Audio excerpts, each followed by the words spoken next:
Shalom bien-aimé peuple de Dieu. Bienvenue sur notre plateforme de méditation intitulée Méditons ensemble. En ce lundi 20 avril 2026, notre méditation est tirée de l'évangile de Jésus-Christ selon Saint Marc, chapitre 9, verset 42. Prière. Éternel notre Dieu, béni sois-tu pour ce jour nouveau que tu nous donnes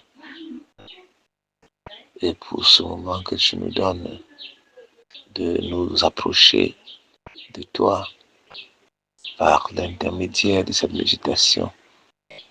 Dernier Père éternel, répands de ton esprit de compréhension, de discernement et d'obéissance à tous ceux qui se mettront sur le son de ma voix à travers cette méditation, afin de leur donner de comprendre le message, de serrer cela dans le cœur et de mettre en pratique, et que cette parole produise en eux des fruits agréables pour la gloire de ton Saint-Nom, au nom de Jésus-Christ. Amen. Marc 9, 42, nous lisons dans la Bible version du second. Mais si quelqu'un scandalisait un de ces petits qui croient, il vaudrait mieux pour lui qu'on lui mît au cou une grosse main de moulin et qu'on le jetât dans la mer. Amen. Bien-aimés, dans cette portion des Saintes Écritures, le Seigneur Jésus-Christ s'adresse à ses disciples en vue de les exhorter à bien se comporter. Car tout mauvais comportement qu'il pourrait afficher pourrait scandaliser les âmes faibles.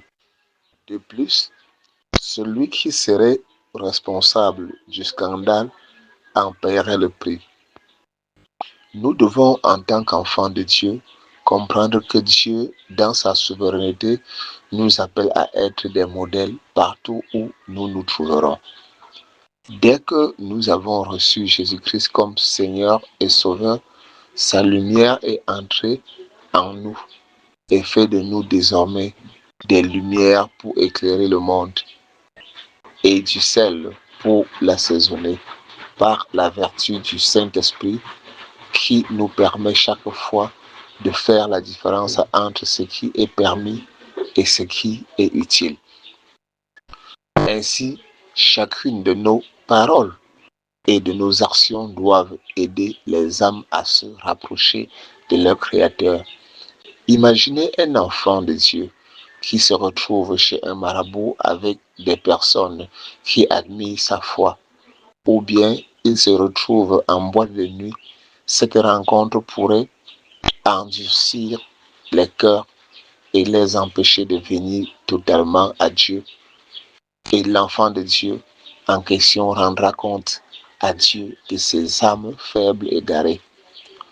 Notre mission en tant que rachetés par Jésus-Christ, c'est servir de modèle, d'exemple pour aider nos semblables à chercher, trouver et connaître Dieu. Puisse le Très-Haut nous venir en aide afin que notre attitude en toutes circonstances suscite des interrogations et attire à lui l'inquiétude. Au nom de Jésus-Christ. Amen.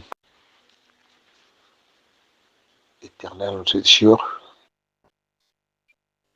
le Dieu qui guérit, le Dieu qui délivre, le Dieu qui sanctifie et restaure.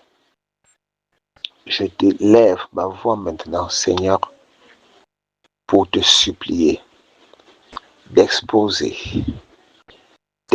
et de révéler toute source d'orgueil dans la vie de quelqu'un qui est sous le son de ma voix maintenant. Tu dis dans ta parole, l'humilité précède la gloire, mais l'orgueil conduit à la ruine. Je ne voudrais pas, Saint Dieu, que cette personne sur le son de ma voix, Seigneur Dieu, connaisse la ruine à cause de l'orgueil. Dieu de grâce, localise, Père éternel, la sémence d'orgueil qui est dans le cœur de quelqu'un qui est sur le son de ma voix maintenant, afin de l'exposer. Que cet orgueil, oui, s'éteigne à jamais, ou qu'il se manifeste, afin que la personne le découvre et s'en débarrasse. Au nom puissant de Jésus-Christ. Père éternel, notre Dieu, fais-le maintenant pour quelqu'un sur le son de ma voix, afin qu'éternel, notre Dieu, que l'orgueil ne puisse pas l'éloigner de ta gloire. Au nom puissant de Jésus-Christ. Amen. Bien-aimés, si c'est la première fois que vous nous rejoignez sur notre plateforme de méditation, n'oubliez pas de vous abonner et surtout de liker et partager cette publication et remonter pour découvrir les publications antérieures, en partager afin que Dieu par vous puisse toucher un grand nombre de personnes pour le salut de leur âme. Sur ce, nous disons à demain pour une nouvelle méditation par la grâce de Dieu au nom de Jésus-Christ. Amen.